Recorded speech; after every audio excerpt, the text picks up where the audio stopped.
10 a.m. and 12 noon. When there is a threat of severe weather in the area, the test is postponed until the first good weather day.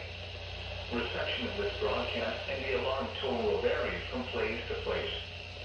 This variability, normally more noticeable at greater distances from the transmitter, will occur even though you are using a good quality receiver in perfect working order. The warning alarm will be activated for severe thunderstorm, tornado, and flash flood watches, and for severe weather warnings affecting the following counties in the KIH 58 listening area. In Alabama, this includes Calhoun, Chambers, Cherokee, Clay, Cleburne, Coosa, Etowah, Jefferson, Randolph, St. Clair, Shelby, Talladega, and Tallapoosa counties. In Georgia, this includes Carroll County.